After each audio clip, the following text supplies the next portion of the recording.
Shalom Aleichem, nous allons avoir le plaisir ensemble, Bezrat Hashem, de pouvoir étudier la page Lamed Hey, la page 35 du Traité Gittin. Je vous souhaite beaucoup de Hatzlacha. Il est bon que l'on reprenne certains points que l'on avait vus à la page Lamed Dalet. Tout d'abord, nous avions vu au recto de la page, à la dernière ligne, nous disait la Gemara, tu sais, Veilcheta kenachman, Veilcheta kenachman. On va fixer la halacha comme Nachman, on va fixer la halacha comme Nachman, et rajouter la Gemara, Veilcheta kenachmani, nous fixons la halacha comme Abaye qu'on appelle Nachmani. À savoir, nous allons expliquer tout cela. Tout d'abord, la Gemara nous avait rapporté la première Mishnah, précisément du Pérec, à la page Lamed Bet, au recto de la page. Il était enseigné là-bas, on le relit ensemble. Barishona Hayao Sebeddin, c'est à la 7e ligne environ. Au départ, ils avaient l'habitude de faire un Beddin et d'annuler le guet, bien que finalement le chaliar n'était pas au courant qu'on annulait le guet. Et le guet arrivait entre les mains de madame, elle pensait qu'elle était divorcée, alors que tout a été annulé. Barishona Hayao Sebeddin, Mimakom, Acher. À un autre endroit, il faisait une telle chose, ou Mevatlo, et donc ils annulaient le guet comme cela. Par la suite, Itkin Rabban Gamliel Zaken, Shelo Yoisiken, Mipne Tikuna Olam, il a fait une takana comme quoi on ne peut plus faire une telle chose, parce qu'en effet, on avait rapporté certains pensaient que tu sais, mesdames n'étaient même pas au courant qu'elles n'étaient pas divorcées, que le guet était annulé, et elles partaient se remarier. D'autres disaient comme quoi le problème était différent, c'est que les hommes rapidement ils annulaient le guet, et finalement après madame restait délaissée. C'est la raison pour laquelle on a demandé que le guet soit annulé plus difficilement, à savoir que monsieur court après le chaliar pour le rattraper et pour annuler le guet, comme ça justement des femmes qui sont délaissées, rapidement qu'elles puissent être divorcées pour se marier par la suite avec quelqu'un d'autre. On avait rapporté comme quoi, selon Rabbi, si jamais la personne n'a pas écouté, elle a été mévatel, en effet le guet avec un beddin, alors le guet, il est annulé bedieved. Rabban Shimon ben Gamliel nous disait que non. Première marloquette. Il y a également une autre marloquette entre Rabbi et Rashbag. On l'avait vu à la page Lamed Gimel, au recto de la page, et on le voit ensemble. 5 lignes avant la fin de Tanoura Banan. Alors, il a été enseigné là-bas. Amar le Asara Katvuget le Ishto. Leishti, Yachol, Levatel, Ze, Shelobifneze. Quelqu'un qui a dit devant 10 personnes, par exemple, écrivez et faites un guet à ma femme. Par la suite, il croise 2 ou 3 personnes qu'il avait ordonnées au départ. Alors il peut les annuler, bien qu'il n'y a pas tout le monde en même temps. Ça va marcher, comme ça pensait Rébi. Amar le Asara Katvuget Leishti. Yachol levatel ze, shelobifneze, dit vrai Rabbi. Rabban Shimon ben Gamliel n'est pas d'accord, Omer, eno yachol levatel, elaze bifneze. Tu ne peux donc annuler que si jamais il y a les 10 personnes en même temps, ou sinon tu ne peux rien annuler. Comme ça pense Rashbag. Et donc, pourquoi on rapporte tout cela? Parce qu'en fait, Rav Nachman nous avait dit, on fixe la halacha comme Rabbi dans les 2 marloquettes que l'on vient de voir. C'est ce que l'on a lu en même temps, ensemble, comme quoi, Veilcheta kenachman, il dit une telle chose Nachman, et on tient comme lui. Également, on rapporte Veilcheta kenachman, à quel sujet nous allons le voir. C'est à la page Lamed Bet, au verso de la page, et puis il est bon que l'on reprenne ça. Il a été enseigné en effet, 5 lignes avant la fin Itmar, il a été dit, Bifnekama ou Mevatlo. Donc à l'époque, ils annulaient ce guet-là devant un beddin. C'est quoi un beddin? C'est 2 personnes, 3 personnes. Regardez, on nous dit ici, Rav Nachman Amar bifne shtaim, Rav Sheshet Amar bifne shlosha. Rav Nachman pense comme quoi un beddin ici, c'est donc 2 personnes. Rav Sheshet pense que c'est 3. Et à ce sujet-là, on a dit qu'on fixait la halakha comme Rav Nachman devant 2 personnes, c'est vrai. Et nous avions rapporté également une grande marloquette entre Abaye et Rava, de savoir est-ce qu'un gilouidat, une allusion, c'est suffisant pour annuler un guet, ou bien peut-être non, faudrait-il dire de manière claire, voici que j'annule le guet. Abaye pense comme quoi En gilouidat, begitin, ça ne marche pas, ça n'est pas suffisant pour annuler le guet. Et à ce sujet-là, donc, la Gemara a dit, il cheta kenachmani, comme Abaye, qu'on appelle également Nachmani, parce qu'en fait, c'est Rabba bar Nachmani qui l'avait adopté et qui lui a enseigné la Torah. En tout cas, nous avions également vu la Mishnah au verso de la page, mais on va le reprendre ensemble. On sait très bien qu'une femme, quand elle perd son mari, alors elle doit recevoir sa ktuba. C'est vrai. Mais tant qu'elle ne réclame pas sa ktuba, elle a le droit également de pouvoir manger des mésonotes, de quoi vivre justement grâce à l'argent que le papa a laissé. Parce qu'en effet, un homme veut que sa femme, on s'en occupe tant que madame ne s'est pas remariée, bien sûr. C'est ce qu'on appelle les mésonotes. En tout cas, quand madame réclame sa ktuba, elle doit la recevoir, c'est vrai, mais je crains peut-être comme quoi finalement, le mari, il était proche d'elle, il lui a peut-être donné une avance de sa ktuba. C'est la raison pour laquelle je me dois de lui demander de jurer qu'elle n'a rien encaissé. C'est ce que l'on dit ici. En almana nifraat minirseyetonimin. Une almana, c'est donc une veuve. Nifraat, c'est encaissé. Donc une veuve n'encaisse minirseyetomim de l'argent des orphelins qui reçoivent bien sûr en héritage que si uniquement ils font un serment. Et là, béjoua. Par la suite, Nimneu Mile Ashbia, ils ont donc, les Chachamim, voulu éviter de faire jurer madame, et donc finalement madame ne pouvait plus encaisser sa Ktuba. Par la suite, elle était embêtée. On expliquera pourquoi les Chachamim ne voulaient pas que madame jure par la suite. En tout cas, Itkin, Rabban Gamliel Azaken, Shete Noderet, les Yetumim, c'est pas bon, elle ne peut pas encaisser sa Ktuba si elle ne jure pas. Alors voici une nouvelle takana, comme quoi au lieu de jurer madame, va faire ce qu'on appelle un serment. Kol ma sheyirtsu, c'est-à-dire donc, voici, va dire madame, que je m'interdis tout ce que vous voulez, vous, les yetomim, par exemple, je m'interdis de manger tous les fruits du monde, kol ma sheyirtsu, si jamais j'ai encaissé quoi que ce soit de ma ktuba. Et donc, c'est un éder, c'est considéré comme un vœu. C'est vrai que la punition, si jamais on fait un vœu qui n'est pas vrai, est moins grave quand même que la punition d'un faux serment. C'est la raison pour laquelle on lui fait faire un éder, un vœu, et non pas un serment. C'est ce qu'on dit ici, Itkin, Rabban Gamliel Azaken, Shete Noderet les Yetomim, qu'elle faisait un vœu par rapport aux orphelins, Kol ma sheyirtsu, au sujet de ce qu'il voulait. Par exemple, s'il te plaît, interdis-toi tous les fruits du monde si jamais tu as encaissé quoi que ce soit. Vegova Ktubata, elle a fait le vœu, ça y est, elle peut encaisser sa Ktuba. On nous rapporte ici, Aedim Chotmi Malaget, Mipne Tikuna Olam, incroyable. J'aurais dit, tu sais, la signature des témoins sur le guet, c'est l'essentiel du divorce. Non, ici on rapporte, c'est juste un Tikuna Olam. Beikaron, on n'aurait pas eu besoin qu'ils signent apparemment, mais c'est pour arranger le monde, entre guillemets, qu'on leur demande de signer. Il faudra qu'on explique. Vehilel Azaken, donc Vehilel Itkin, Prousboul, il a fait une takana, c'est quoi? C'est qu'à la fin de la 7e année, toutes les dettes bien sûr sont annulées, mais c'est la Shemitah.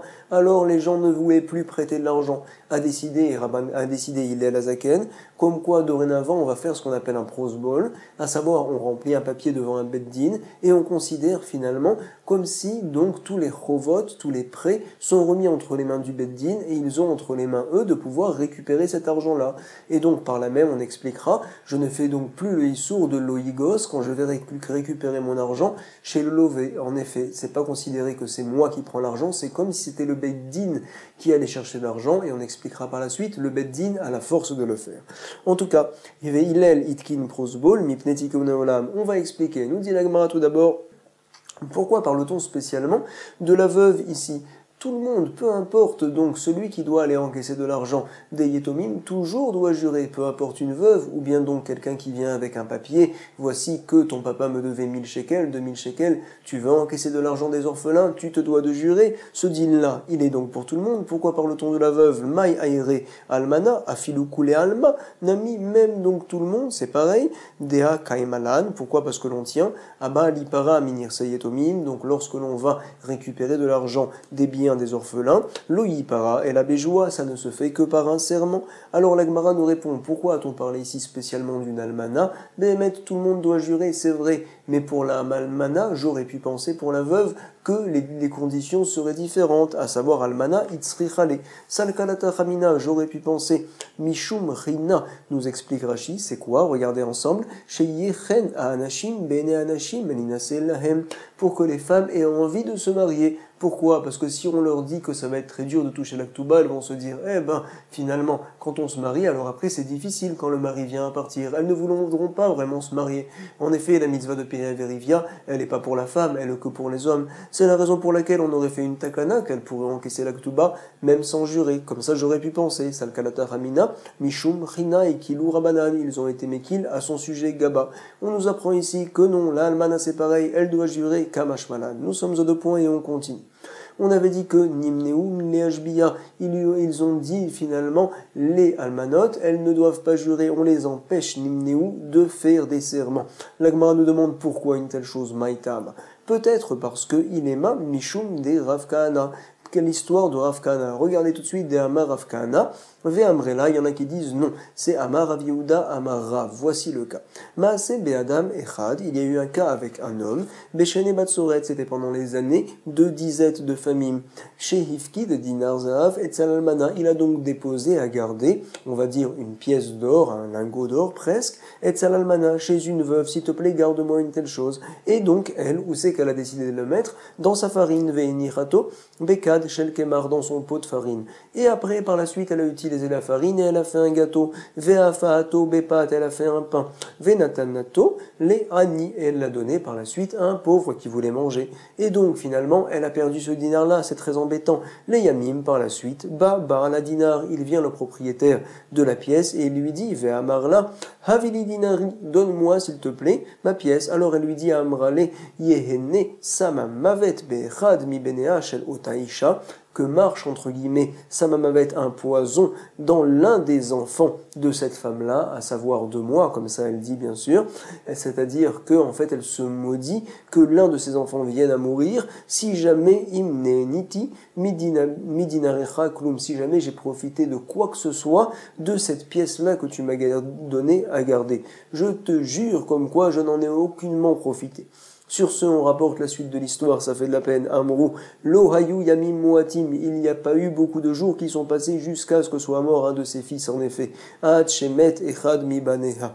Ou keshéchamrou chachamim badavar, et quand les chachamim ont entendu une telle chose, ils ont dit Amrou, ma mishenishba behemet, car, oulala, si déjà quelqu'un qui fait un serment, et son serment il est vrai, parce qu'en effet elle n'avait pas profité, alors si déjà quelqu'un reçoit une telle punition quand il fait un vrai serment, alors anishba al-sheker, quelqu'un qui jure un mensonge, a plus forte raison, alachat kama vekama. Et donc ils ont dit, ça suffirait apparemment de faire jurer les mesdames.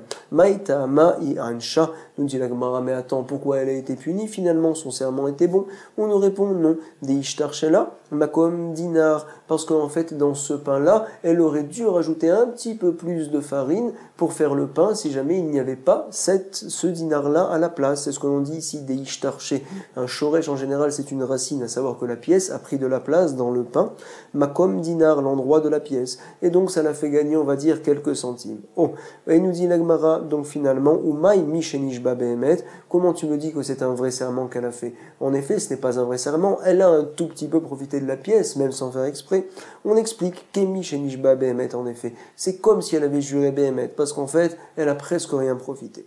Imishum ha, mai aire almana, nous dit la Gemara, mais attends, si c'est à cause de ce cas-là que les chachamim ont décidé que, donc, on ne jure pas, alors pourquoi spécialement une almana, une veuve, ça devrait être pareil pour tout le monde? On voit que la punition est très grave. La Gemara nous dit à Philogrusha, même si on parlait d'une gerusha, une fille divorcée, elle ne pourrait pas jurer, une amie. Alama, pourtant il a été enseigné à Rabbi Zeira Marshmuel. Tout ce dont on parle, c'est uniquement une almana, lo shanuela almana. Par contre, une gerusha, une divorcée, on l'a fait oui jurer, aval gerusha, mashbin ota. La Gemara nous répond, voici. Almana shaine. On a peur spécialement pour la veuve de la faire jurer, pas pour les autres. Pourquoi? Parce que elle, la veuve, on craint comme quoi des béaï ana, des cas tacha kame diatme, parce qu'en fait, elle s'est fatiguée tacha kame diatme devant les orphelins. Elle a beaucoup, on va dire, travaillé pour eux et tout ça. Alors elle va se dire, oh là là, c'est rien, si jamais j'ai pris 5 shekels, 10 shekels de Maktuba, c'est pas un problème. Atian et rouillé hetera, elle viendra à se permettre et à jurer qu'elle n'a pas pris, alors que Behemet, elle a pris. C'est la raison pour laquelle on lui dit, tu jures pas. Par contre, une gerusha, on ne craint pas qu'elle vienne à raisonner de cette manière-là. Amar Rav Yehuda, Amar Rabbi Irmiya, Baraba, Rav Shmuel d'Amret Bayo, Lo Shanu et la Bebeddin. Ils disent donc les deux Rav Shmuel comme quoi tout ce dont on parle c'est uniquement devant un Beddin, Aval Chutz la Beddin, Mashbiinota.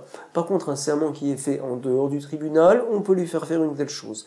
La différence est telle, on le voit en effet dans la parashat Chaye Sarah, comme quoi Eliezer a juré avec, on va dire, la Brit Mila de Abraham qu'il allait rapporter une fille donc qui était de la famille de Abraham, c'est vrai. Et donc ici aussi également au Beddin, on l'a appris de là-bas, de Abraham justement, alors on se doit d'attraper un Sefer Torah, un objet de mitzvah, et jurer là-bas. C'est un serment qui est très grave, très important.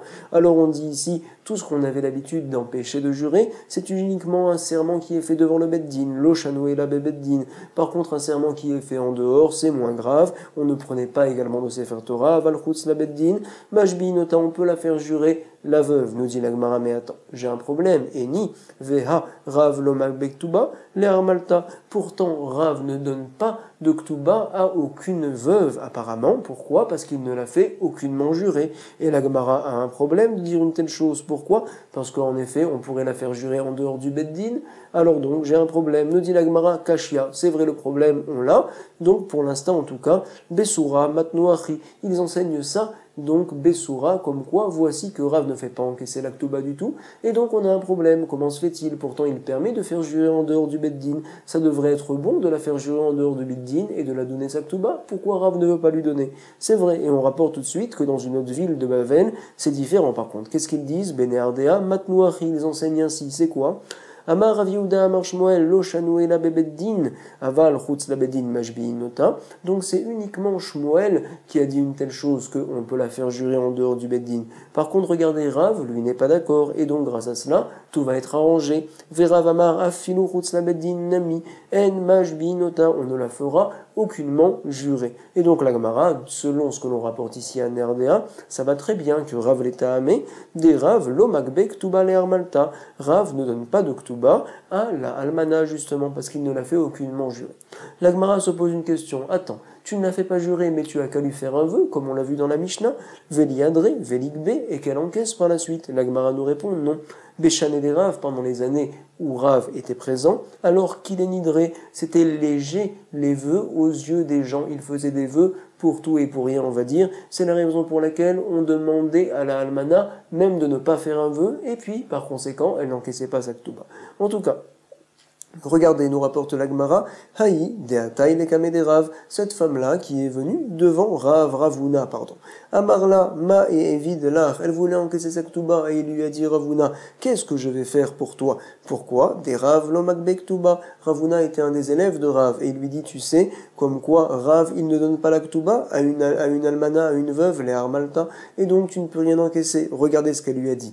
Amarale, Midehu Ta'ama, attends, c'est quoi la raison? C'est parce qu'en fait, et là, Dilma Nakitna, Mide Mektubati, parce que peut-être que j'ai pris un petit peu de Maktuba, et donc que je vais jurer un faux serment. Alors regarde-moi, je te dis ça tout de suite, comme quoi je jure sur Dieu, comme quoi je n'ai rien encaissé de Maktuba. Ra Yashem Tsevakot, Imne Neti, Meketubati, Klum. Et donc sur ce, regardez ce qu'a dit Ravuna, Maravuna, Moderav, Bekofet 7. Donc il est d'accord, Rav, qu'on peut donner l'Aktuba à une femme qui fait le serment avant même qu'on vienne à lui demander. Ça y est, de toute manière, elle l'a fait le serment. Alors, qu'est-ce que l'on perd de lui donner sa ktuba? C'est ce qu'on appelle kofet set, une femme qui saute tout de suite et qui attrape ça, donc qui vient jurer. Parce que nous, en fait, on ne veut pas lui donner la ktuba parce qu'on a peur qu'elle jure, qu'elle fasse un faux serment. Alors, tout de suite, avant quoi que ce soit, elle jure de toute manière. Alors, ça y est, on peut lui donner la ktuba, il n'y a aucun problème. On va rapporter une autre histoire, regardez, elle est dure. Haï deata lekame de Rababa Ravuna. Il y a une femme qui est venue voir un autre amour à cette fois. C'est le fils apparemment, Rababa Ravuna. Amar là. Et donc, il lui a dit, mais attends, je ne peux pas te donner ta ktuba. Maï a un vide là, qu'est-ce que je vais faire pour toi? En effet, des Rav lomakbek tuba, les armalta. Rav ne donne pas la ktuba, au almanot bien sûr. Et également un autre amora, à Barmari, alors lui aussi il pense comme Rav et il ne donne pas la ktuba, aux veuves et à Barmari, lomakbek tubata, les armalta. Donc voici que Rabba Ravuna a dit à la femme, je ne peux pas te donner la ktuba.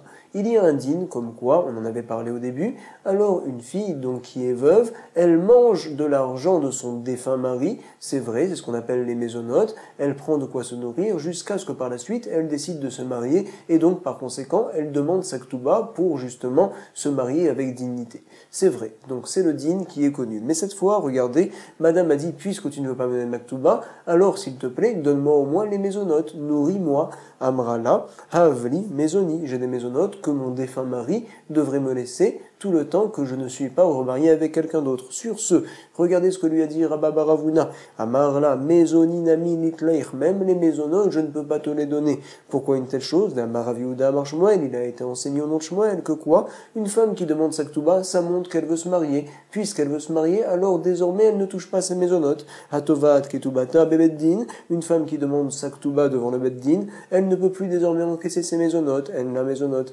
La zvara des mésonotes, c'est quoi? C'est qu'un homme, en fait, veut que sa femme, lorsque lui vient à mourir, alors on s'occupe bien d'elle, elle vive avec kavod, jusqu'à bien sûr ce qu'elle décide de se remarier. Alors là, à ce moment-là, ça ne l'intéresse plus. Ici aussi, pareil, une femme qui demande sa ktouba, ça veut dire qu'elle veut se marier, elle n'encaisse pas les mésonotes. Oh, donc madame était bloquée, ni mésonotes, ni ktouba. Mais attends, tu l'as bloquée dans les deux sens. Amrale, afrouha, les coursés, kebeitre, avatani, afroa, nous dit la Gemara, tu sais. Voici ce qu'elle lui a dit à Rabba Baravuna, Amrale, afroa les coursés, alors inversez-lui sa chaise. Pourquoi? Kebetre avdali. Il m'a fait les deux khumrot des deux côtés. J'ai pas l'aktuba, j'ai pas les mésonotes non plus. En fait, elle a voulu le maudire, c'est vrai, mais elle a dit dans un lachon, dans un langage un peu bizarre, on va dire. Mettez-lui sa chaise à l'envers, c'est vrai. Alors, qu'est-ce qu'on a voulu faire, nous? On a voulu, on va dire, appliquer ces paroles au sens propre. On a pris la chaise tout de suite de Rabba Baravuna et on l'a inversée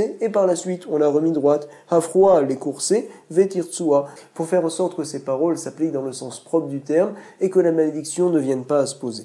Et nous dit la Gemara, bien qu'ils ont fait une telle chose, tout de suite ils ont inversé la chaise de Rabba Baravuna, mais quand même, ve'afiloari lo ifrak, donc mi prulcha, il ne s'est pas, on va dire, séparé de sa grosse fatigue, il avait une maladie qui pesait sur lui, quand même c'est resté sur lui pendant un long moment, donc on voit en fait que les malédictions se sont posées sur Rabba Baravuna.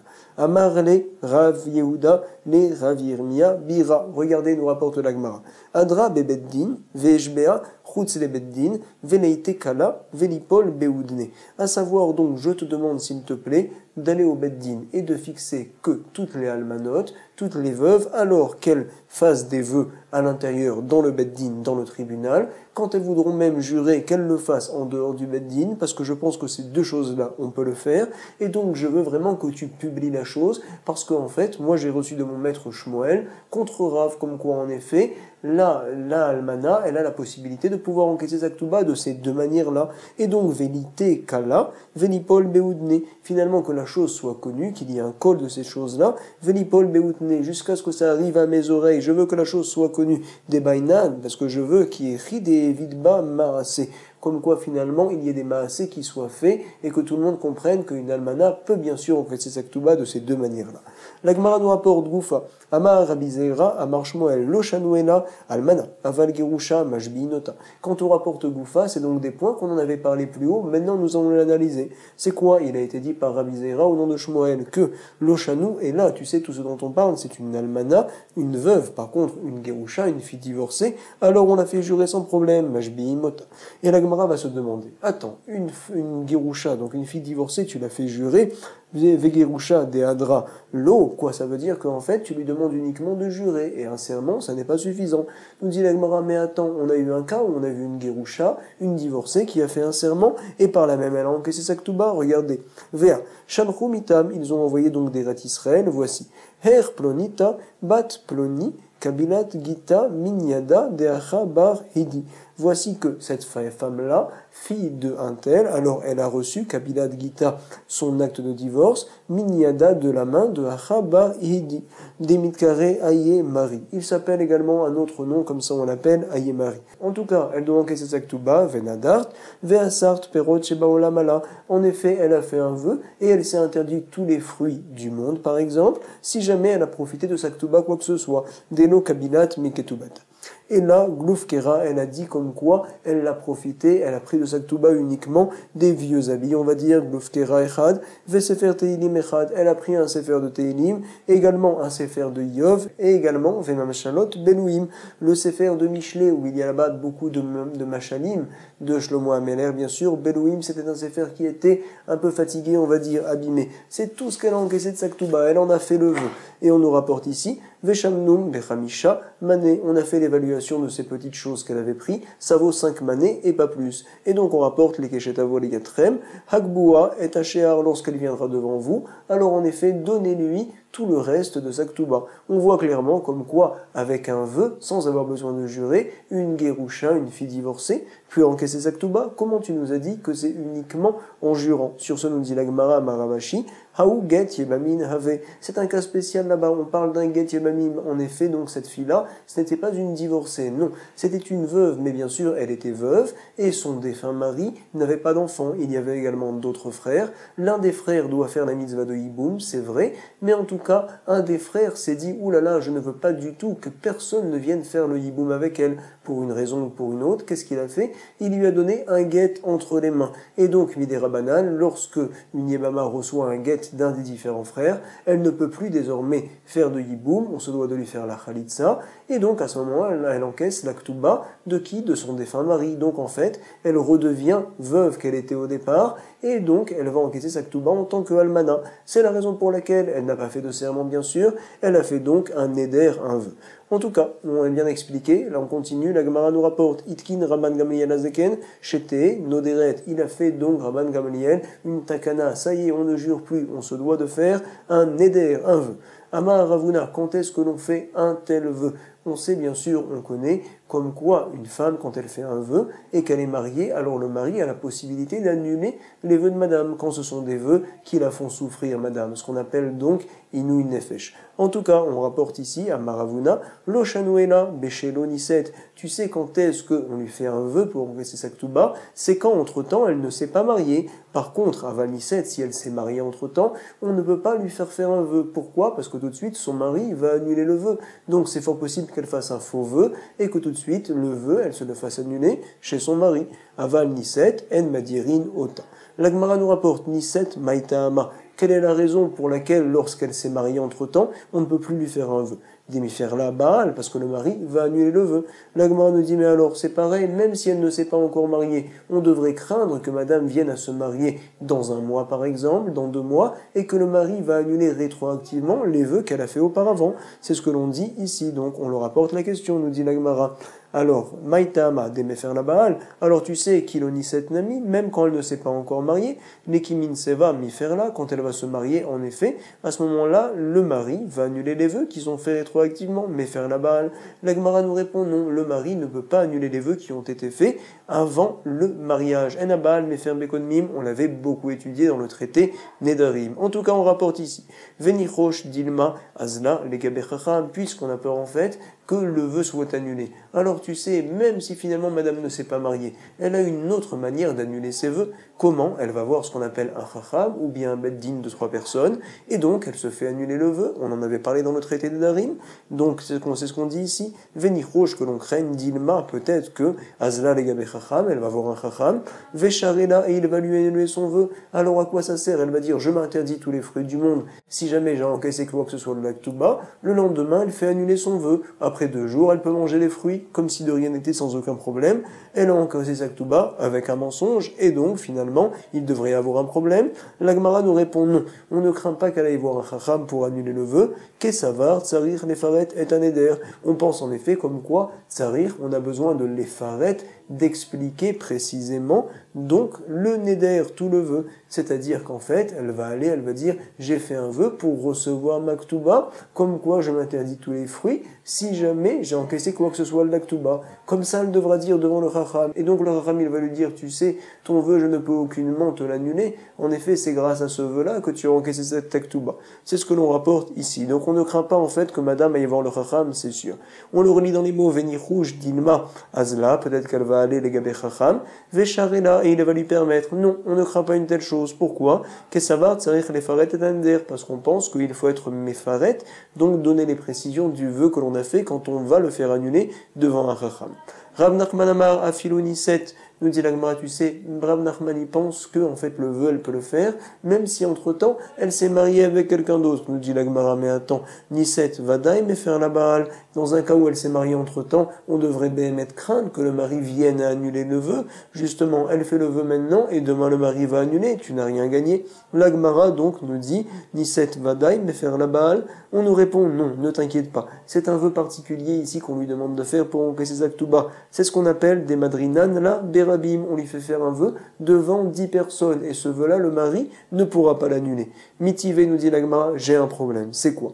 Niset Gova Ketubata. Il a été enseigné qu'une femme, quand elle s'est mariée, elle peut encaisser sa ktuba si elle fait un vœu, nadra. Et donc on comprend la braïta apparemment, maïlav, n'est-ce pas que quand on dit ici nadra, que si elle fait un vœu, ça veut dire qu'elle fait le vœu maintenant, hashta. Et donc tu vois comme quoi, bien qu'étant mariée, elle fait maintenant le vœu. Nous avons ici une preuve comme Rav Nachman, mais c'est en effet une kushia sur l'autre Amora que l'on avait apporté plus haut, qui nous avait dit en effet que quand elle s'est mariée, c'est terminé, elle ne peut plus faire le vœu. On a un problème, donc on nous dit ici, Maïlav nadra hashta, non l'eau. La Braïta, on la comprend différemment selon l'autre Amora, à savoir, des nadra meikara. On va lire la Braïta comme quoi, quand elle s'est mariée, elle encaisse sa Ktuba, si elle a fait le vœu, quand ça, avant le mariage justement. Et donc finalement, nous pouvons continuer à penser comme les deux avis, on a dit, comme on avait vu plus haut, soit comme quoi le vœu, elle fait avant le mariage uniquement, soit Behemet, Rav Nachman, qui pense que le vœu, elle peut le faire, même après s'être mariée, ça doit être donc un Eder Berabim. La Gemara nous rapporte tout de suite une autre Braïta, regardez. Ve'atania, Niset, Noderet, Vegovaktubata. Cette fois, c'est marqué clairement qu'une femme, elle se marie, là, elle fait le vœu et elle encaisse sa Ktuba. Tu vois que le vœu, on peut le faire, même après le mariage, ça va vraiment pour Rav Nachman et à l'encontre de la Bora qu'on avait vu plus haut. Tout le temps, elle peut faire le vœu. La Gemara nous répond, tu sais, il y a une marloquette à ce sujet-là. Tanaïhi, à savoir, des Ika, les man des Hamar, il y a donc un Tana qui pense que Neder Sheudar Berabim, Yashlo Afara, même un vœu qui est fait devant 10 personnes, on peut l'annuler. Et donc, en effet, c'est la raison pour laquelle tous les vœux que pourra faire madame, c'est avant de se marier. Parce qu'après qu'elle vienne à se marier, on craint que le mari vienne à annuler le vœu, même s'il a été fait devant 10 personnes. C'est vrai. Par contre, il y a un autre Tana qui pense que non. Veika les man des Hamar, El Lo Afara, le vœu qui est fait devant 10 personnes, on ne peut en aucun cas l'annuler. Et c'est l'opinion de Rav Nachman, c'est la raison pour laquelle madame, même si elle s'est déjà mariée, on peut lui faire un Neder Berabim, on ne craint rien, de toute manière le mari ne pourra pas l'annuler. Point. Iba et Léou, ils se sont demandé, Sarich les faret et un Neder, oh et notre Sarir. Parfait.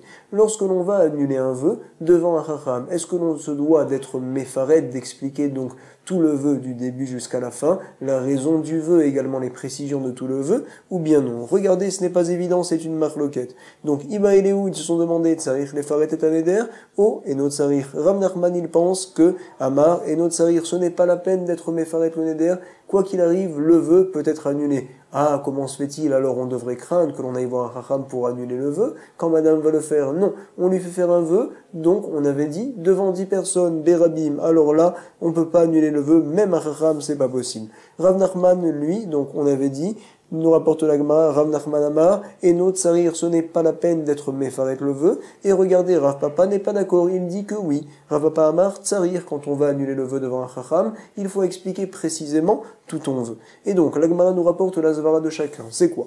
Rav Nachman Amar et notre Sarir, Deyi Amartat Sarir, c'est pas la peine d'être méfaret, parce que si jamais tu me dis comme quoi il faut être méfaret, alors finalement il va y avoir un problème. Pourquoi? Zimnim, Degayezle, les dibourés. Il y a des fois où la personne, quand elle va être méfaret de son vœu, elle ne va pas tout dire, on va dire, elle va être Gayezle, les dibourés, sa parole. Gayez, c'est du lachon Gziza, coupé en fait. Il va dire la moitié de son vœu, on va dire. Et le Chacham, il va annuler que ce qu'il vient entendre. Vechacham, Maïdeshama, Mefer, finalement, il n'a pas tout annulé. Donc, Rav Papa, il pense différemment. Rav Papa Amar, Tsarir, Mishum Minta, Deisura. Au contraire, on se doit d'être méfaret, le vœu, Behemet. Pourquoi? Parce que des fois, une personne fait un vœu parce qu'il a peur de faire un issour. Alors, je fais un vœu de m'interdire tous les fruits du monde si jamais je tombe dans le piège de ce issour-là. Par la suite, alors, il craque et il dit, je veux annuler mon vœu pour faire encore le issour. C'est la raison pour laquelle, donc, nous dit tout de suite Rav Papa, la personne qui va annuler son vœu, il doit expliquer la raison de son vœu. Comme ça, le Racham va lui dire, eh ben, tu sais ton vœu, je ne te le permets pas, pour ne pas que tu viennes à faire le issour, justement. Je te renforce à ce sujet-là. Rav Papa Amar, Tsarir, Mishum, Minta, de Issoura. En tout cas, nous allons apporter tout de suite Tnan, une Mishnah, Anosenashim, Be'avera, c'est marqué dans le traité Bechorot. On sait qu'un Kohen, lorsqu'il s'est marié avec une Gerusha, une divorcée par exemple, il est inapte à servir au Beth Amikdash, également de nos jours, à faire la Nesiat Kapaim, bien sûr, pendant les tfilotes. Anosenashim, Be'avera, Pasoul, Ad Shegidor, Ana. Donc il sera pas sourd de servir au Beth Amikdash jusqu'à ce qu'il fasse un éder et de s'interdire la Hana de profiter de sa femme, ou bien donc d'interdire sa femme de profiter de lui. Ça veut dire en fait, après un tel vœu, bien sûr, il montre que tout de suite il va la divorcer et qu'il fait tchouva. Alors on nous dit ici, Vetanera la, Noder, Ve, Over, Yored ou Megaresh, en effet, qu'est-ce qu'il fait? Noder, il fait le vœu, Veoved, et tout de suite il va au Beth Amikdash, il sert là-bas, et donc dès qu'il termine son service divin, il descend Yored et il divorce madame sur le champ, Ve Megaresh. Et donc, nous dit la Gemara, attends, Veya Martha et Notsarich les Faret et Aneder. Si jamais tu dis comme quoi on n'est pas obligé d'expliquer précisément donc tout le vœu que l'on a fait quand on va l'annuler. Eh bien ici aussi, je devrais avoir un problème. Peut-être que le Kohen, quand il va descendre après son service divin, il va partir annuler son vœu. Vélichouj que l'on craigne d'Ilma Azil les Gabé Chacham, Vécharele, et que le Chacham va lui permettre le vœu, parce qu'en effet, il n'est pas obligé de donner toute la description de son vœu. La Gemara nous dit non. Des Madirinanle Berabim, on lui fait faire un vœu devant 10 personnes, ce Kohen-là, et donc on ne peut pas l'annuler. Nous dit la Gemara, attends, c'est pas si évident une telle chose. Anichaleman de Amar Neder Shudar Berabin lo Afara. Ça va bien selon celui qui pense, Anichaleman de Amar, qu'un vœu qui est fait devant 10 personnes, on ne peut pas l'annuler lo Afara. Donc c'est très bien, comme quoi en effet, le Kohen il est bloqué, il va devoir divorcer la femme, et donc on peut lui faire la Avoda ou Beth Amikdash entre temps. Et là, les Mandé Amar, par contre, celui qui pense, Yesh lo Afara, oui, un tel vœu, alors Béhémet, on peut l'annuler, un vœu qui est fait devant 10 personnes, Maïka les Memar, alors on devrait craindre, nous répond la Gemara, non. Des madrinalne, Aldad Rabim. On fait faire un vœu, ce qu'on appelle Aldad Rabim, à savoir donc, on prend 10 personnes et on leur dit le vœu est fait en fonction de votre acceptation de ce vœu-là. Aldad Rabim, c'est selon votre date. Donc pourquoi? Regardez, des Amar et Memar, Inreta, sachez que la halakha est fixée, que Béhémet, même selon celui qui pense que, Afilou leman de Amar, Neder, Sheudar Berabim, donc Yeshlo Afara, que même un vœu qui est fait devant 10 personnes, il peut être annulé. Par contre, quand il est fait selon le Da'at des 10 personnes, il ne peut pas être annulé. Al-Da'at Rabim, El-Lo Afara. Et donc, c'est ce dont on parle là-bas au sujet du Kohen. On lui fait faire un vœu qui est Al-Da'at Rabim. Et nous dit la Gemara, Ve'an éliminer les Dvar Areshut. Tout ce dont on parle, que ça ne peut être annulé, c'est au sujet de Dvar Areshut, quand la personne veut annuler son vœu pour faire quelque chose qui n'est pas forcément une mitzvah. Aval les Dvar mitzvah, par contre, quand c'est pour une mitzvah, alors oui, on peut l'annuler le vœu, Yesh lo Afara. Et la raison, c'est compréhensible. Pourquoi? Même s'ils ne sont pas là, les 10 personnes, ils seraient tout à fait d'accord que j'annule mon vœu si c'est pour faire justement par là une grande mitzvah Vadda, et c'est leur volonté de ces 10 personnes-là. Je n'ai même pas besoin de leur demander. C'est ce qu'on dit ici. Donc, aval lidvar mitzvah, yeshlo afara, et on nous rapporte, regardez l'exemple, ki hahu, des mikré d'ardeke. Il y avait donc, hahu, c'est démonstratif, cette personne-là, qui enseignait des mikré d'ardeke aux petits-enfants, il leur faisait lire la Torah. Et donc, des dre, rav acha, aldad rabim. Il a forcé rav acha, cette personne-là qui enseignait aux enfants, de faire un vœu, aldad rabim, justement, selon le date de 10 personnes, pour que le vœu ne puisse être en aucun cas annulé. Comme quoi, finalement, désormais, tu ne peux plus enseigner aux enfants. Tu t'interdis tous les fruits du monde, Aldad Rabim, si jamais tu renseignes aux enfants. Pourquoi? Des Ave Pacha, Yenouké, parce qu'une fois, il a un peu trop tapé, Yenouké, un petit enfant, comme ça nous disait Raché plus haut.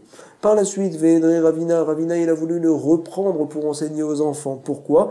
Des Lo Ishtakar, des Daike Kuvate, parce qu'il n'a pas été trouvé un professeur qui est Daike Kuvate, qui est précis dans l'enseignement comme lui. En tout cas, donc, c'était pour une mitzvah, le vœu a été annulé. Qu'est-ce que l'on voit d'ici? Que quand on enseigne aux enfants, en fait, ce que l'on recherche, c'est quoi? C'est des gens qui sont médaillés, qui sont précis dans l'enseignement. Moi, j'aurais dit, pourquoi? Parce qu'ils donnent beaucoup d'amour de la Torah, etc. Regardez des daike kuvate. J'espère qu'on va être précis également dans la révision de la page. Chazak.